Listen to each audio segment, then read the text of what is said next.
بسم الله الرحمن الرحيم. أهلا ومرحبا مع طلاب الرابع إحصاء بمادة الاستدلال الإحصائي. اليوم راح ناخذ آخر طريقة لخصائص المقدر الجيد اللي عن طريقة أقدر أستخرج الصفحة statistics ألا وهي factorization theorem of Fisher-Neyman criteria. Definition: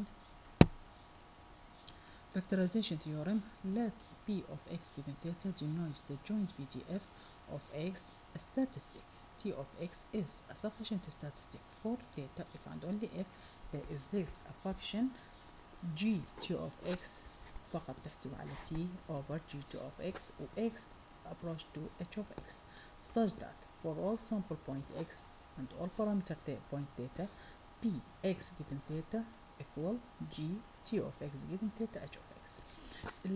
أوضح لك الثيورم بطريقة أخرى. Factorization theorem يقول لك to use the factorization theorem we proceed as follows. Application procedure. الطريقة العملية لهذه الطريقة هي شنو؟ Factor the joint PDF in the sample into two parts.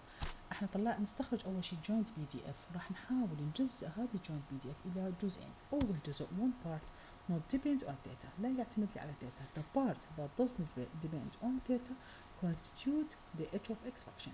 الجزء اللي ما يعتمد على الثيتا راح نسميه h of x أو يمثل لي أو يشمل h of x.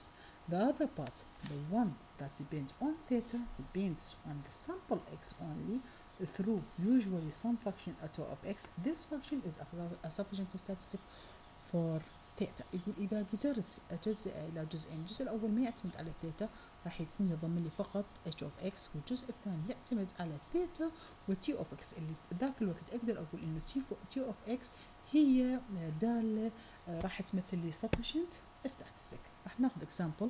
Let x be a one observation from normal zero sigma population. Is x sufficient statistic for mu؟ يقول لي عندي one مشاهدة واحدة هي x one observation تتوزع نورمال صفر سيجما، الوسط صفر والتباين سيجما. is absolute value تقييم المتوقع على x is sufficient statistic for mu. نجي دالة النورمال كلنا نعرفها بي اكس given سيجما يساوي 2 باي سيجما سكوير ناقص 1 على 2 اكسبوننشال ناقص المفروض اكس ناقص الميو كل تربيع على 2 سيجما سكوير، لكن الميو يساوي لصفر فبقت لي فقط ناقص اكس تربيع على 100. الجزء السفشنت هو قيمة المتوقعة لاكس، فراح اجي اقول قيمة المتوقعة لاكس تربيع على 2 سيجما سكوير. اذا جي هذا كله اذا تلاحظه يحتوي فقط على سيجما و اكس، يعني الجزء الاول هو الجي تي اوف اكس والسيجما، والثاني الاتش اوف اكس راح يكون واحد. اذا ثبتت انه القيمة الابسولوت فاليو لاكس هي شنو؟ هي sufficient statistic for mu. Another example: let x1 إلى xn be a random sample from a population with a PDF p x given theta equal theta x theta minus 1. الx أكبر من الصفر أقل من الواحد، theta أكبر من الصفر. is summation xi is a sufficient statistic for theta. هل مجموع الاكس اي هو sufficient statistics for theta؟ اجي اطلع دالة الجوينت بي دي اف p of xi given theta شو يساوي لي؟ حاصل ضرب الاي تساوي 1 الى ان theta xi theta ناقص 1.